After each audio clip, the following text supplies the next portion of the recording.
Welcome to another edition of the Good and Plenty podcast. I am your host, Jeff Goodman, and we've got a great show for you today.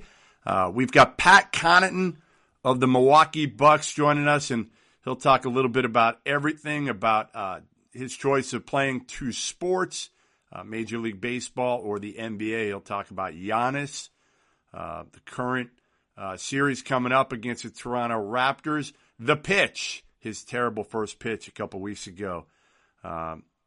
Before the Milwaukee Brewers game. But first, today's show is brought to you by betonline.ag. Go to clnsmedia.com/Goodman. Use the promo code CLNS50 for a 50% bonus on your next deposit. Remember, Good and Plenty podcast coming to you at least once a week. We do it once or twice a week in the off season here for college hoops. We talk some NBA. We'll talk some AAU basketball, high school basketball as well. Subscribe wherever you listen to your podcast, iTunes, Stitcher. You can find me on CLNS Media. You can find me at Goodman Hoops on Twitter, also Watch Stadium. Now pleased to welcome in to the Good and Plenty podcast, first appearance, Pat Connaughton of the Milwaukee Bucks, the now Eastern Conference Finals. Milwaukee Bucks. How does that sound, Pat? Sounds great. I mean, obviously my first conference finals appearance, so to get here has been great, but obviously still more work to be done. All right, so let's just start off. I mean, we really can't go much further in this podcast without bringing up the pitch. And when I saw you in Boston, I forgot to bring up the pitch, which was just I don't know what I was thinking. I didn't really see it for some reason. And I see most of the embarrassing bloopers that happen, at some point or another. Somehow I missed this with you throwing out the first pitch at the Milwaukee Brewers game. This was going back probably about 2 weeks ago now. Yeah, probably about 2 weeks ago. When you didn't bring it up, I was just kind of hoping you were, being a little bit friendly and nice and knowing everyone else to give me a hard time for it. As my friend, you were going to, forego bringing it up, but apparently you just forgot. Yeah, hell no. There's no way I'm foregoing this. After watching it and seeing you sail that ball over the catcher. I mean, here you are, a draft pick, right? What were you picked in the baseball draft? I was picked fourth round. Fourth round. You would have went a lot higher had you not been, holding out for big money and people knew you were going to try to play the NBA. I think you would have went a lot higher. But, you get up there, and what's it like? I mean, had you thrown a little bit? And don't lie to me. Had you been practicing?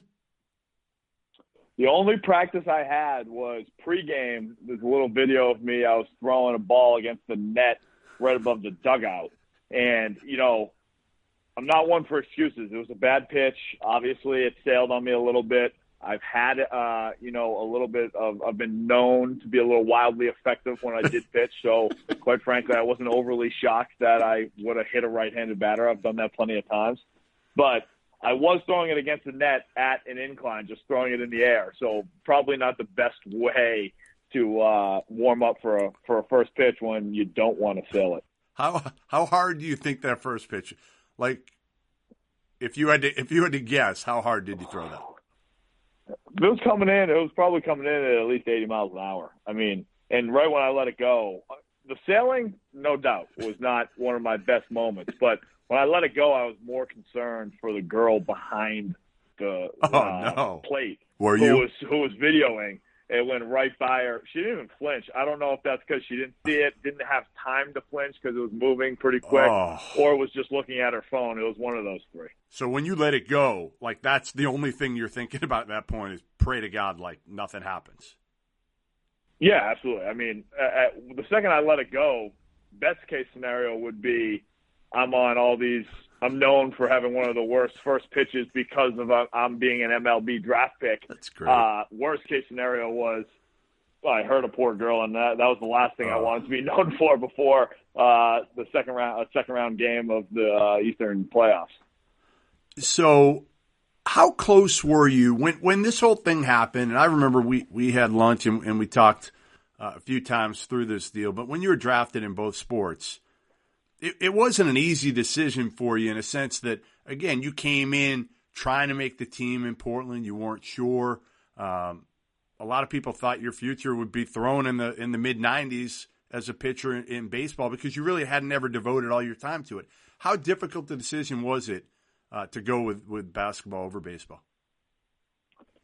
You know, it was difficult. Don't get me wrong. I have a love for both sports immensely, but I kind of looked at it as what was the sport. I tried to look at it in a business logical sense from the standpoint of, hey, if a sport doesn't work out, which one do I actually have a chance of going back to and giving it a chance? Obviously, the athleticism and everything you need in basketball, the longer you wait, the less your ability is to obviously do that. You need to be in at a young age, especially in today's NBA. Baseball, being a pitcher, you could argue, you know, I could play 10 years in the NBA and then potentially have a chance to go back and be a right-handed pitcher someday, just because I'm not, you know, my athleticism, my conditioning will be at top level, if not the best out of the majority of MLB pitchers. Yes, I think I'm that's not wasting accurate. any bullets. Yeah. Yeah, you know what I mean? But I think for me, the what it really came down to was out of high school, you know, I had a chance to go in the MLB draft and go really high. And back then it wasn't slotted money, so they could draft you in the second round, but offer you first round money, so on and so forth. And I forewent it, obviously, to go and play two sports at Notre Dame and to get my education and things of that nature. And I kind of looked at it as, was there a deeper meaning as to why I forewent that as well? I mean, if, say, there was only one sport, I mean, any baseball player that had that opportunity coming out of high school probably would have done that, would have gone to try to be a pro. Sure. And I kind of looked at it as, you know, if basketball had come calling, if they were allowed to back then, or if I was a different player or whatever, and out of high school, a basketball NBA team was like, hey, we want you to come and play for us, I might have done it. And that kind of spoke to me in the terms of, hey, I can't give up this basketball bridge before I at least see it through, because I think I'd be kicking myself if I ever did so. Yeah, now listen, I mean, you could still go back. Have you had those thoughts of like, hey, in 7 years or something when you retire or when you've done what you want to do in the NBA, like, is it in the back of your mind, I'm going to give it a try in baseball still?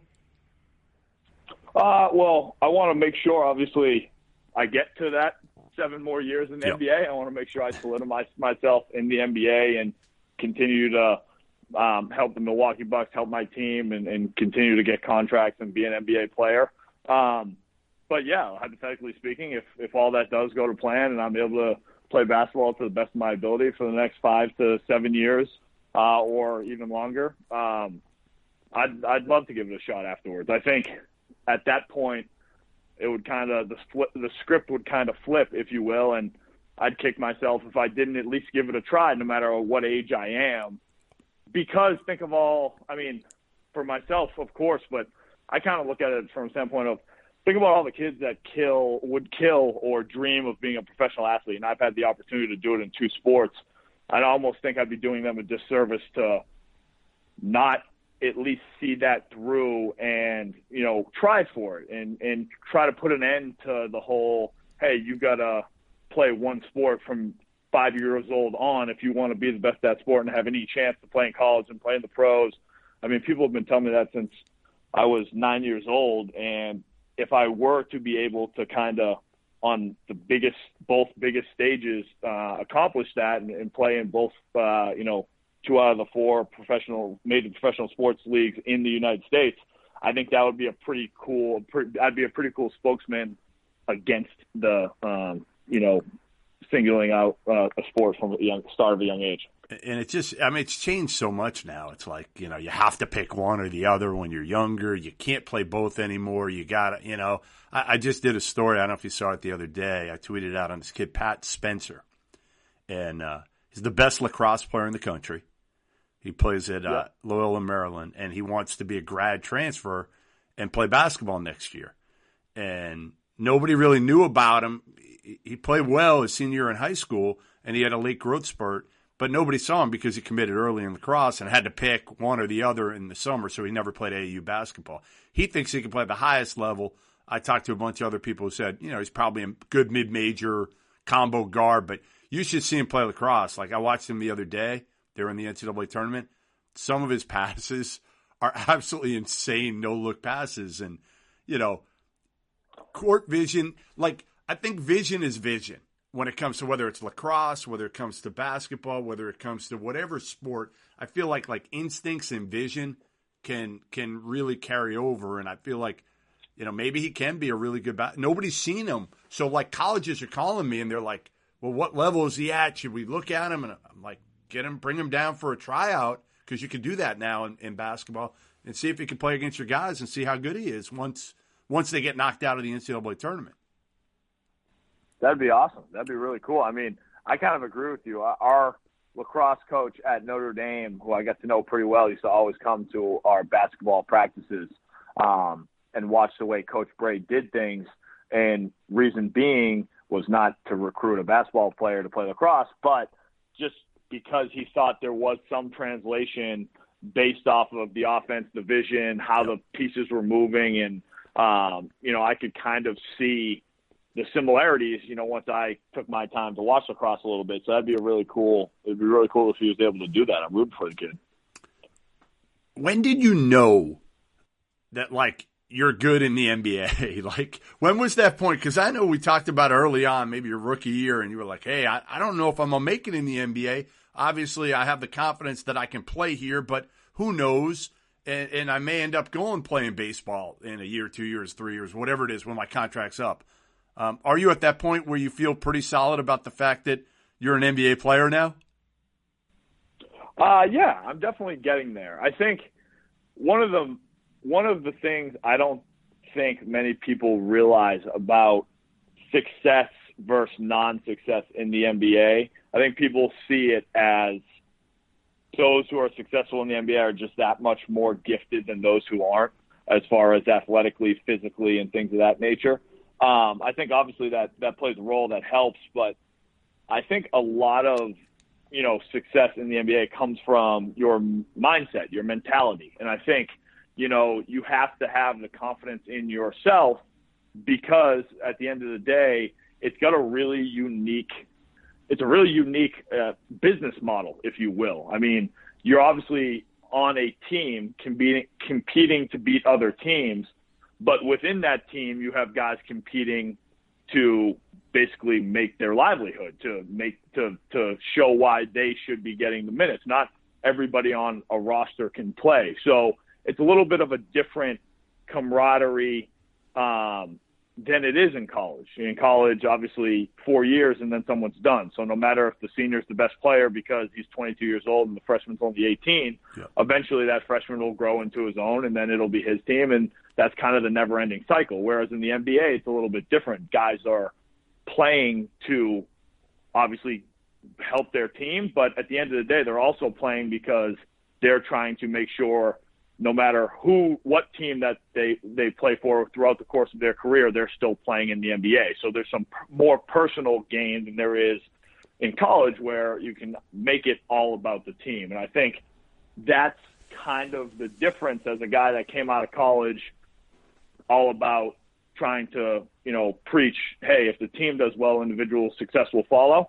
I don't think it's any different in the NBA necessarily. I just think there's a little bit more stress on, hey, you have to be able to look yourself in the mirror and with confidence say, hey, I belong here, and I need to do whatever I can to show I belong, even if it is stepping on a few guys' toes within your own locker room, as long as it's for the right reasons and for the help of betterment of the team and your individual development.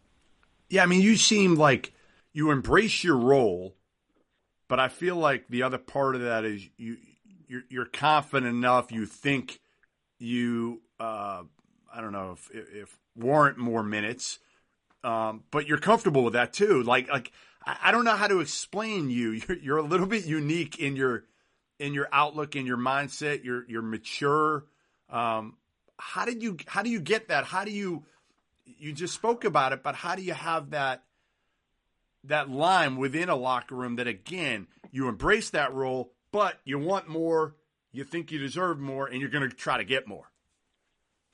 Yeah, I mean, you can't ever be satisfied. So, but you have to, the way at least how I view it is the confidence that you have has to come from the knowledge that you've put in the work, the knowledge that you've put your best effort in the off season, in the preseason, even on off days. Like, you've put forth your best foot. You're working as hard as anybody. And obviously it's something that I've had to do in general, just because I don't look like Giannis. I'm not 6'11" with a 7'5" wingspan. No, nobody does, like Pat. Nobody looks like Giannis. Exactly. I might be, if you saw me walking down the street, you could argue I'd be on the other end of that spectrum, if you will. But the work and that work ethic, that mentality, like, I've had to really work on those things. And I think, quite frankly, it's one of those things where, like, I watched something on Kobe and him say something like he got excited when he lost because he could learn from it. And that adversity, he didn't look at as adversity. He looked at it as an opportunity to learn. And I think that's what I learned in the first few years that I was in the NBA was I was a great team guy, which hopefully I still am, but, like, I was a great team guy, and I wanted to make sure I was doing the best that I could in the role that I had, and limited role I had those 2 years of being a team guy. And I think last year, my third year, obviously I was able to play a lot, and I learned how to be a good team guy, but also to have a little bit of success in a different role in which I was contributing. But I think I also learned last year that there were times I deferred, or I was a little bit more of a quote unquote nice guy, whatever you want to put it. And I think I learned that doesn't really work in the NBA.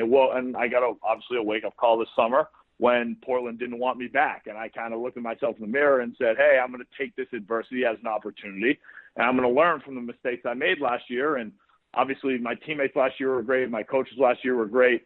But at the end of the day, you have to make sure you're putting yourself in the best position, not just for your team anymore, but also for your personal development as an NBA player, for your own NBA career. And I think I've been able to take a lot bigger of a step this year, and hopefully I can continue to take those big steps in the years to come. What was it like between the point when Portland told you or your agent that they didn't want you back and Milwaukee came along and offered you a deal? How long was that? What was it like for you, those days or nights, if they were multiple ones? Yeah, I mean, there's parts of that story I'll leave out, but I would say the general gist of it was, it took three or 4 weeks. I think by the time I actually, got a deal done and found out I was coming to Milwaukee and talked to the GM here, John Horst, and obviously the new head coach, Coach Bud, and, accepted the offer and signed it and was excited to be a part of it, part of a new team, but also a new coaching staff. So everything was kind of coming in new this year. And I thought it was a great opportunity for myself. It probably wasn't until end of July, beginning of August. And I think every NBA player knows as you get closer to August and as August comes along, that's kind of the month in the NBA where it can be a dead month. You want to try to make sure as a free agent you have something done before the dog days of August come on, because that's the only time front offices and organizations have off before, obviously, in today's NBA, things tend to start beginning of September unofficially, and then all of a sudden training camps the last week of September. So for me, it was about controlling what I could control, and that was putting in as much hard work and effort that I could on my own throughout the summer, so that with the hope that I would get, another contract and another opportunity that was favorable for me in a great position, I'd be ready for it. And, I think I was fortunate where I landed. I think opportunity is a big thing in the NBA that not every player can control on their own. But when you do get the opportunity, you have to be ready to take advantage of it. And that's what the hard work throughout the summer kind of does and gets you prepared for. So you're in Milwaukee. You're working out every night when you get there, and give me kind of the first time you met Giannis and kind of what that was like. And, you played with Dame and CJ in Portland, but this guy's even at a different level in terms of obviously natural ability. He's different than Dame. Both terrific players. What was it like first time you met him? What's he like? I think the biggest compliment I can give him, that I think anybody can give any player in the NBA, but especially one of his stature, which, I mean, some people may not look at it as big of a compliment as I do, but I think the majority of people would, is as great of a player as Giannis is, he's an even better person and leader. And I think, obviously, you look at a guy who's, in my opinion, the MVP of the league this year, and will be for a lot of years to come. But his character and who he is as a person, who he is as a leader, how he has a great mixture of lead by example as well as being vocal when he needs to be, but also just the way he wants to keep his teammates involved and the freedom he gives his teammates to play with, and to try to grow as players, and just the personality that he has, I think is phenomenal. I think that's what's allowed us to be as good as we are this year. And obviously the first time I met him, we were playing pickup, and some of the things that he did during pickup, I was looking left, I was looking right, and guys are just kind of going about their business. And I was like, I was asking Malcolm Brogdon, one of my close buddies, I was like, does nobody react to these freakish things that I'm seeing? And Malcolm was like, nah, you'll get used to it. It's when it happens in games is when you start to freak out, because the whole building freaks out. And all of a sudden, over time, over a month, 2 months, whatever, I started to see it more and more. And I still freaked out because, quite frankly, I still think it's unbelievable. Yeah. However, you get it. It becomes a little bit more, it becomes a little bit more, it happens a lot. So it becomes a little bit more normal, if you will. And then, I mean, you see it in games. You see it translate against the best of the best. And, that's when you know he's a freak. But I think it's the work ethic he puts in. I mean, yeah, what's that like? I know you work. You work at night. You're there constantly. What's that like watching him work? Well, look, I work because I have to work. I work because I love to work, but I also work because I have to work. As a 6'5" shooting guard who may not always pass the eye test to the general fan walking by, if you will, working is something I have to, hang my hat on. But for a guy that is Giannis, he could probably get away without working. But I think what makes him elite, and what makes him both elite as a player and a leader, like I was alluding to, is that work ethic. I mean, I'd go back at night the entire month of September. I'd be in there twice a day before 2 days for training camp even started. And whether it was getting extra shots at night or whether it was doing extra lifts, cardio, whatever that may be, I was in there doing something. And I'd say the third or fourth night of the first week, he was in there one night, right as I was in the middle of a workout, and he said, "What are you doing here?" And I was like, "Oh, I come back every night. It's kind of what I do. It's kind of who I am, if you will." And he was like, he goes, "I come back once in a while as well. I've never had somebody come back with. Usually it's just me." He was like, "Do you do this every night?" I was like, "Yeah, I do it every single night." He was like, "From now on, we're going to talk in the morning, and you tell me when you're coming back. I'll be here every night." And from that night forth, he was there every single night. Now, obviously, as the year's gone on, Giannis minutes and Pat minutes are a little bit different. You need it. He doesn't always need it. Exactly. The strain on Giannis's body is sometimes put a little bit more than the strain on Pat's body. So, are you? Wait. Are you referring to yourself in the third person here? Yeah, just a little bit. But I'll give it to you. I appreciate that. I'm sure an English teacher at Notre Dame is rolling over her eyes right now. But yes. There would be nights throughout the year where even when he played 35, 40 minutes the night before, he'd come back and we'd just do spot shooting, random stuff. The most impressive part to me is what I'm saying is he works as hard as a guy who's trying to make it in the NBA from the level of an MVP. And I think that type of work ethic, that type of mindset is contagious amongst a team, especially when it's coming from not just the best player on the team, but arguably the best player in the league. And I think that's what's going to carry him and obviously the Bucks for many years to come. And I think that in a long-winded story sums up why Giannis is so good. Quick break to tell you today's show is brought to you by betonline.ag. NBA playoffs in the conference finals now. Only 4 teams left, which means you have a 1 in 4 shot of picking the correct NBA champion. Why not dabble a bit? Here are the odds. Warriors, minus 150 bucks. Pat Connaughton's team, plus 225. The Raptors are plus 800. And the Blazers, plus 1,600. I'm still putting my money, even with KD being hurt, to start this series on the Golden State Warriors. Still got Steph, still got Clay, still got Draymond, and KD will be back. Make sure you go to clnsmedia.com/Goodman. Get a 50% bonus when you sign up and use the promo code CLNS50. Don't be left on the sideline with all this excitement going on the court. Plus, you can play in BetOnline's virtual casino. Make some money there, too. You always have the futures bets as well. Major League Baseball season in full swing. Red Sox playing well.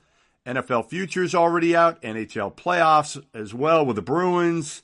There's a lot going on in the sports world, as we know. Whatever you can do, make sure you use betonline.ag.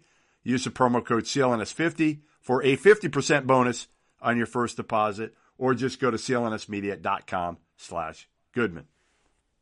You had probably the coolest series, I would assume the coolest games of your lifetime that you're coming off of right now. Beating your hometown Celtics, having big games at the Garden in Boston with your family there. 44 rebounds in 5 games.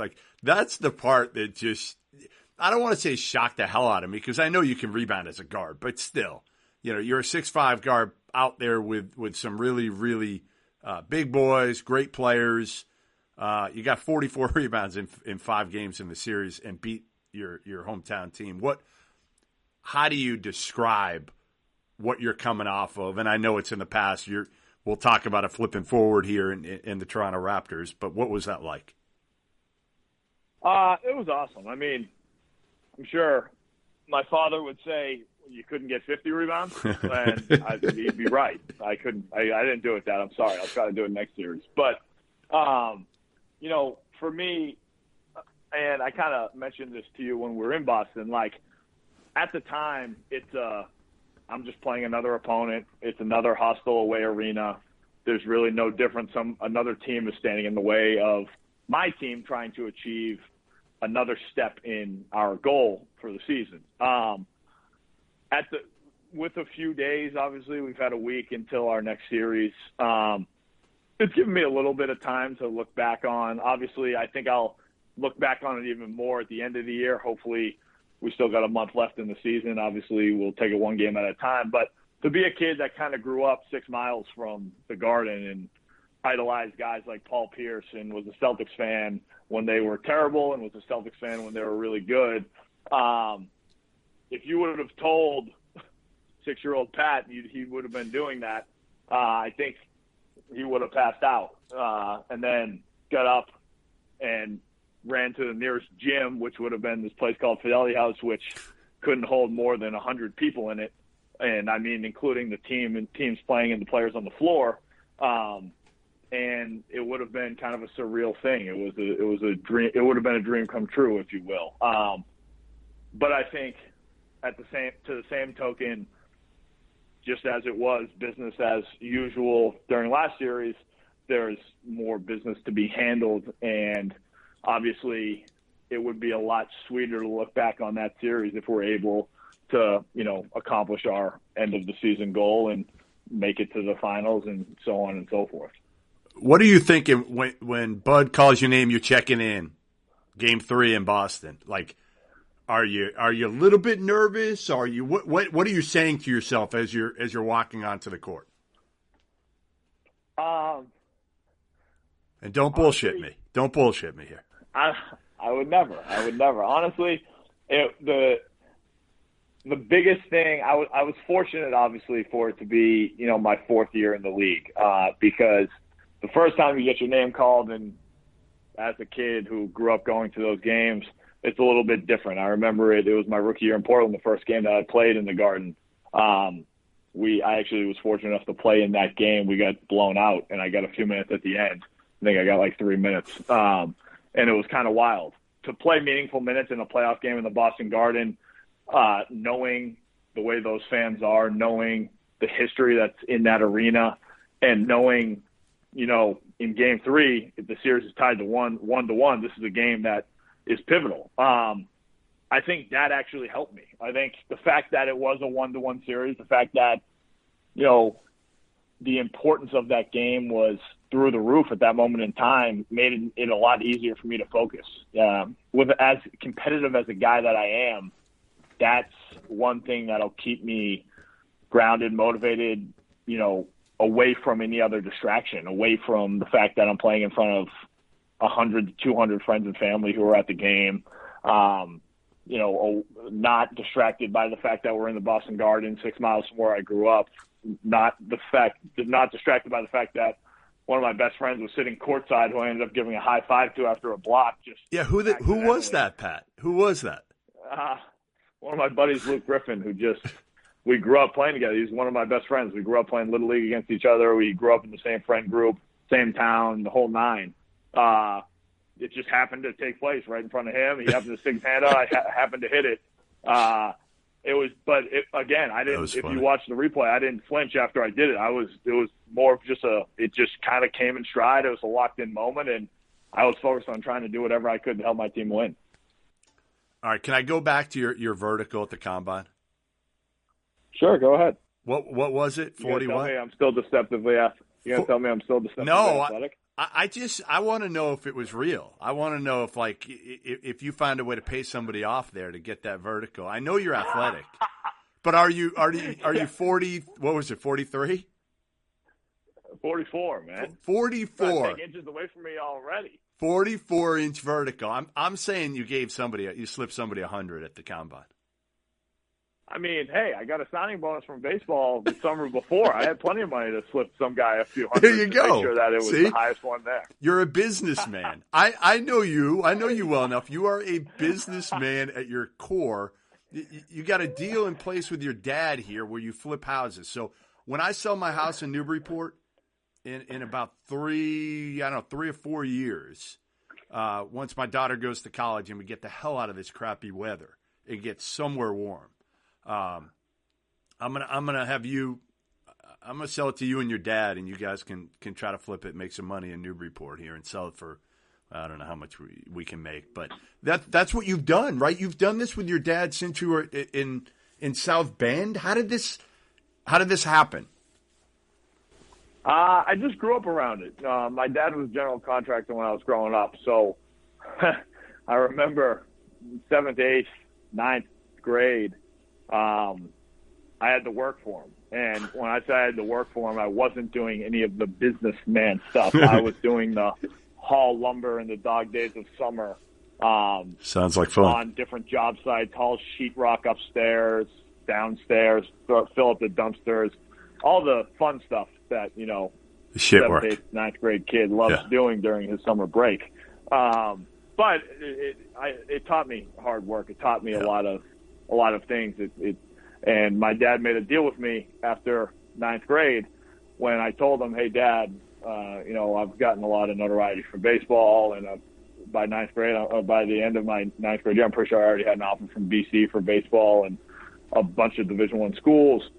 I said to him, "Hey, I want to really give basketball a chance. It's the sport I've had to work the hardest at out of the two, and I want to really try to see if I can play college basketball." And his deal to me was, if you're not going to work for me in the summer, you have to put in the same amount of time that I make you work in the gym and get yourself ready. That will be your job. So from then on, I was in the gym for 8 hours a day, whether morning, go get lunch, back again in the afternoon until I was on the job site. But the point behind that is I was fortunate, obviously, to get to college, play 2 sports. I was fortunate to get drafted in baseball. And once I had a little money from the draft in baseball, because I couldn't, and I did a flip of the house, which prevented me from paying anybody off at the combine to give me a little bit higher of a vertical jump. it was a cool experience. I lived in the house my senior year. It was I was allowed nice. to move off campus at Notre Dame. Yeah, it was a cool little house. I mean, It was way too nice for you, by the way. It didn't look like it fit for sure. a college kid. No, absolutely. I had to. I mean, heck, it was a house my dad flipped basically. So if it looked like a house for a college kid, I was going to get run out of that house. So no parties. So, you could not have any parties at that house. Not well. Let's put it this way: if there was a party by 10 a.m. the next morning, everyone understood. It looked like there was never a party there afterwards. All right, so there were off the record. There were a few get-togethers, but everybody knew the rules and it was cleaned up. Off the record, there was some small gatherings, maybe a cookout here, a cookout there. Did Mike Bray know about these? Mike Bray did not know about these. All right, we won't strictly tell him. because we don't want Coach Bray to think that we weren't of the utmost focus on our off-season conditioning in the fall. But I give my teammates and my friends back at Notre Dame, the soccer team, who I was really close with, credit. They were very respectful of the fact that they knew if you were to partake in those get-togethers, they had to be clean the next morning, and everyone was very responsible with that. But it was just cool to see. It was cool to see a house that, quite frankly, when my two aunts came out at the beginning of the year, a few of my aunts came out, they wouldn't set foot in it, and then by the time it was done, they were staying in it for senior weekend, for our senior day and stuff like that. And to see it firsthand on how a house can go from looking so bad to then looking good, and to see what it costs to buy at its worst to then what it sells at its best, and to see the money that can be made in it as a senior in college was really cool. And then obviously I was fortunate enough to get drafted into the NBA after my senior year, and I had some more money. And I said to my dad, hey, look, I'm going to put my best foot forth in this basketball thing, just like you told me to do after I tried to stop hauling lumber on your job sites. But I'd love to, I graduated from Notre Dame. From the business school, the Notre Dame, the undergrad business school, Mendoza, I had a little bit of a business entrepreneurial mind, if you will. And I wanted to figure out, how to make money out of my money, how to do things with my money, and how to be, a little bit different, if you will, than your stereotypical athlete. And he's helped me out a ton. I mean, obviously I wouldn't be here without him because I have a full-time job, and he helps me on the daily basis. And I've done quite a few houses, a few in Portland, a few in South Bend, and now I'm getting into some mixed-use buildings where instead of just flipping them, I'll own the buildings and I'll work off the rental income, and hopefully the rental income will pay for the cost of the building, and eventually 10, 15 years down the line, the mortgage will fall off, and there's a whole lot of other business terms that will hopefully come into play where it'll help me make some money. All right. Well, I can't wait. I'm telling you, once I figure out what I'm doing with this house in Newburyport, I'm bringing you over. You're going to take a look at it. I'm looking forward. Doesn't need a ton of work. That's the only thing. It sounds like you want something that I don't want to say is a shithole, but something that needs a lot of work. Well, you're right. You do though, right? That is ultimately what you want. Absolutely. Yeah. What? 100%. I mean, what's the no percentage? Pat, what's the percentage Milwaukee, that you figured out with your dad on like that first one in South Bend, and has it changed now? Are you getting more percentage, or is it just based on the amount of money you're putting in on each? So me and my dad, we do it together. So I actually, which I would never repeat out loud to him because he's still stronger than I am, and I'm still a little bit scared of him. Yeah. I technically own the company now. He technically works for the company. So in reality, I control the salaries. Now, when I say I control the salaries, I mean he tells me what he thinks he should get paid, and I pay him $50,000 to it, if you will. Yeah, and I add money because you know what? He's my dad. Yeah. But it's a business that I now own and my dad works for, and it's a partnership. It's something that has been really cool. So on the flips, it's something where we just try to keep making money, roll it into the next one and the next one, and then the ones that we hold.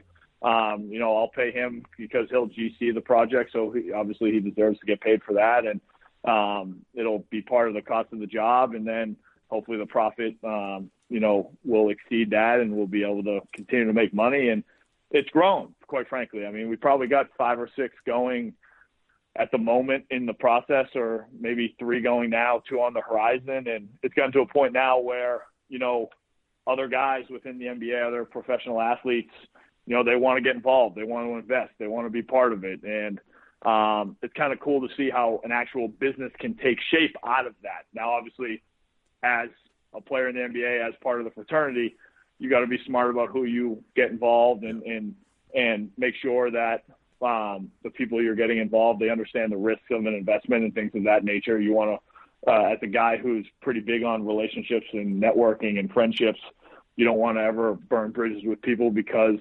they're not savvy investors. But at the end of the day, growing the business for whenever basketball and then maybe baseball, whenever the pro sports career does come to an end, that I'll be able to have and continue to work on is pretty cool.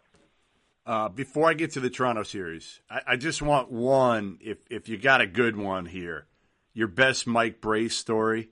I mean, this dude, I always say when people ask me this question all the time, they'll be like, all right, give me your top 3 or 5 coaches that you want to have a beer with. And I always start with Bob Huggins, who I've had a beer with. I've actually had multiple beers with. And I'll tell you that story another day. That's probably been pretty fun. Yeah, I'll tell you that story at Ocean Walk in Hampton Beach once your season is over.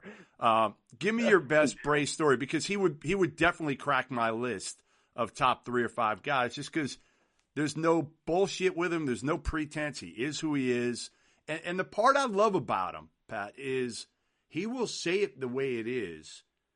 If you ask him something, even if it's critical of maybe the college coaching fraternity or whatever, he finds a way. Everybody still likes him, but he can be honest, which I think is very difficult to do. But what's your all-time Mike Bray story is what? Well, I think you said it perfectly. I think Coach Bray, he's the best when it comes to being a guy that everyone loves, but he's not, pumping you full of hot air. It's coming out with honesty. It's coming out with genuineness. He's phenomenal at that. I think, the best Mike Bray story that I would probably have, and I guess it's more because it speaks to me personally, is just the fact that when I was a senior in high school, so he had recruited me, obviously, and, one of his favorite lines during the recruitment was Irish on the front. Obviously, Notre Dame, we had a jersey that had Irish on the front and then Irish on the back, my last name being very Irish. And he was like, an Irish Catholic kid from Boston, you were destined to go to Notre Dame. And he probably wasn't wrong, because my Nana, before she passed away my senior year of high school, I got Tommy Amaker at Harvard wanted me to go to Harvard, and my Nana thought that was like the best you could ever do. Of course. And my dad said, well, what about Notre Dame?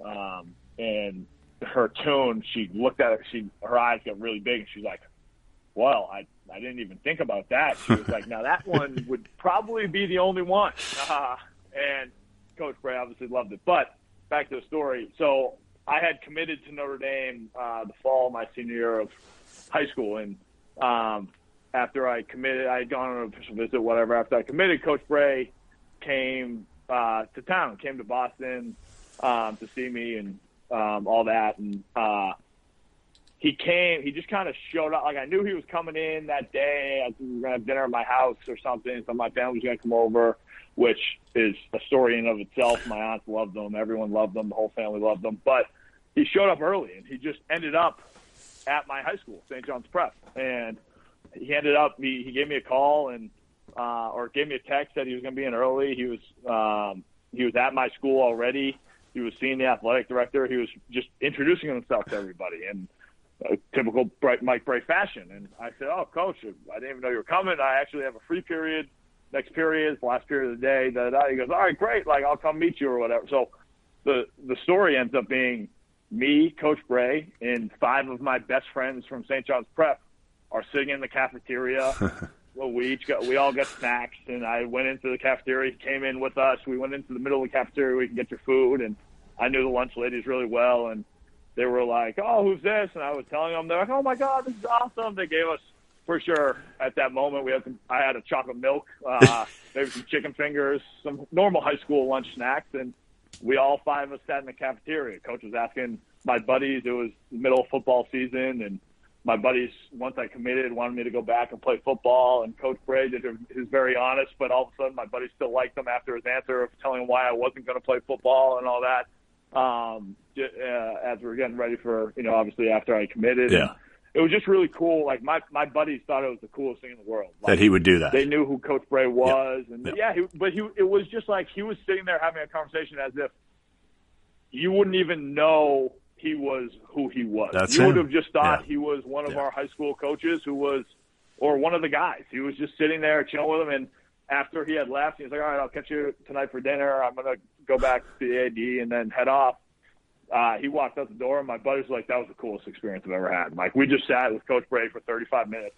We talked about nothing to do with college basketball besides the questions that we had, and he just sat with us and hung out. And I feel like I'm rooting for Coach Bray more than I'm rooting for you. Yeah, no, he is a regular dude, and that'll transition me into my last topic, which is Kawhi Leonard and the Toronto Raptors. Where were you yesterday? We're recording this on Monday night. The shot was about 24 hours or so ago. Where were you watching that, and what are you thinking when he takes that shot over Joel Embiid, and it, 1, 2, 3, what was it, 3, 4 bounces and goes in. It was crazy, insane. It was crazy. So I was actually watching it at this little private room at this restaurant that a few of us were at. Malcolm, myself, Bonzi, DJ, Tim Frazier. There were a decent group of us there watching the game. And I mean, it's funny because we were talking the entire time about, that was his 39th shot, and just about the fact that, Philly was doubling him, but he was still getting up field goal attempts. And even if the percentage wasn't great, he was being effective enough to keep them in the game. He was being effective enough. I mean, some of the stats that came out of that game, the fact that Philly shot Philly shot like 24 less shots than Toronto did. My field God, goals it was unbelievable. Was incredible. It actually made it incredible that Philly was in the game. Yep. Like, there were some crazy stats throughout that game, but it felt like 5 minutes after it hit the rim the first time. When the shot got let go over Joel Embiid, who I've taken a shot over Joel Embiid. It did not go in like Kawhi Leonard. Shocking. It was from the right corner. Yeah, it was from the right corner. He is a large human to shoot over. It hit the front rim, and I called overtime. I called overtime immediately. And then everybody felt did. like 2.5 minutes later, it hit the front rim again. And then it hit the other side of the rim. Then it hit the other side of the rim. And then it fell in. And the restaurant we're in, you could hear it outside. But the private room, we're like, it just completely yelled at a screen. Like, there was really nothing you could do. Like, not like you were shocked. You were cheering for one team or the other. It was just, pure Yes. reaction. It was genuine reaction that shot went in a Game 7 in their Incredible. Toronto, in front of their bench over Joel Embiid, who obviously has a lot of attention and media around him in general. Like, there was just so many factors that went into that end of that game. It just, the genuine reaction was just, oh my God. It was amazing. And to see Kawhi show emotion, like after that was the cool part too, is you never see Kawhi show anything. I think I've told this story on the podcast before. Maybe I haven't. Kawhi's just a different dude. And I think I did the first ever national interview with him back when I was at Fox, and he was a sophomore at San Diego State. And it was for noon at the SID's office. And noon comes around. I'm there at 11:45. I'm waiting. He doesn't show at noon. He doesn't show at 12:15. He doesn't show at 12:30. I start to look at the SID. He looks at me. Finally, at like 12:45, he calls him. He's like, Kawhi, where are you? Kawhi's like, I'm at the Department of Motor Vehicles just helping my cousin get his license. And like, no disrespect. He showed up like 20 minutes later, sat down, did the interview, looked me in the eye, was respectful, but didn't care, Pat. Didn't care about his first ever national interview. It didn't matter, and it still doesn't And that's what's the beauty for me about Kawhi Leonard is just he plays the game the right way. He out probably just like Giannis. He just works. Giannis and Kawhi, like you're not going to get two better like basketball players who are just all about the right things. And I know when I say that, people kind of took a shot at me for saying that last year because Kawhi didn't play, and a lot of people question whether he was hurt or not. But, man, when these two dudes get out in the court, they're just fun to watch. Yeah, I mean, it'll be a great series. Obviously, I've always respected Kawhi and the fact that he's not about the attention. He's about just playing basketball. Obviously, I don't know if anybody knows what was going on last year, but the fact of the matter is he's still just about playing basketball, and I've always respected that. Obviously, I'm in a little bit of a different position this time. I won't be rooting for Kawhi, but you'll be guarding him. You're going to be guarding him, Pat. Yeah, in this series. Yeah, for sure. It'll be a really cool. It'll be a really great series, obviously, and I think when you look at, like you said, Giannis, Kawhi, Toronto finishing just behind us from a standpoint of total wins this season. It's kind of, I think, the matchup everybody, thought was going to happen. Maybe, obviously, you could sprinkle Boston in there for some people, but overall, it'll be a great series. And obviously, they're coming off a pretty big momentum boost after that shot, so it's something that we'll have to be ready for. You think Kawhi is the best two-way play? I mean, it's hard to say. I mean, obviously you're going to go with your teammate here with Giannis. I know you have to. Yeah, I was about to say. You can't pick Giannis, is there a better all-around basketball? Obviously, KD's the best offensive player, and he's a hell of a defensive player too now. Although I still kind of ride him on the fact that he sucked defensively at Texas. He was terrible in college. Terrible. Didn't guard anybody. And even I thought when he got in the league, he wasn't very good. I don't know how much you watched him when KD was young. But getting back to Kawhi, is there a better two-way player other than, if you can't pick your guy, than Kawhi? These are the two best two-way players in the game right now. Yeah, I would agree with you. I mean, I think these two are the epitome, in my opinion, of guys who give their best effort on both ends of the floor. And their best effort, it could arguably be the best on both ends of the floor. It could be the best defender, it could be the best offensive player, and vice versa. And I think that is what, in my opinion, will be the coolest part about the series, is that in a day and age where it's all about scoring points and all that sort of stuff, it'll be cool to have two guys that kind of pride themselves on both sides of the floor to try to help their team win. Pat Connaughton, Milwaukee Bucks. Listen, what we got to do when this season ends for you, and hopefully it'll go till the very end here. I think we need to figure out a way to get you a little redemption with another first pitch at Fenway Park.